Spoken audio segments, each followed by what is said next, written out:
विदर्भातील 10 पैकी 7 मतदारसंघांमध्ये आज मतदान होतंय।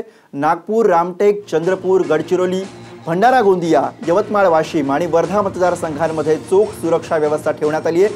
निवडणूक प्रक्रिया सुरळीत व्हावी यासाठी अधिकाऱ्यांनी कंबर कसली आहे। विदर्भामध्ये एकूण 116 उमेदवार निवडणुकीच्या रिंगणामध्ये आहेत। 1,30,00,000 मतदारांसाठी 15,000पेक्षा अधिक मतदान केंद्रांची व्यवस्था करण्यात आली आहे। तर गडचिरोलीतील 500हून अधिक अतिसंवेदनशील केंद्रांवरती अतिरिक्त सुरक्षा तैनात करण्यात आली आहे। विदर्भामध्ये युती विरुद्ध आघाडी अशी थेट लढत आपल्याला पाहायला मिळणार आहे।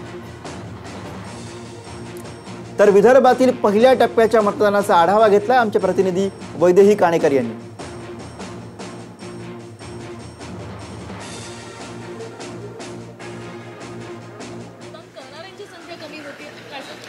मतदान जर आपल्याला आपल्या देशाचं भवितव्य चांगलं करायचं आहे तर मतदान करणे हे सगळ्यात महत्त्वाचं काम आहे आणि त्याच्यासाठी सकाळी 7 वाजता पहिला नंबर लावून मतदान बाळासोबत करतो आहोत आज।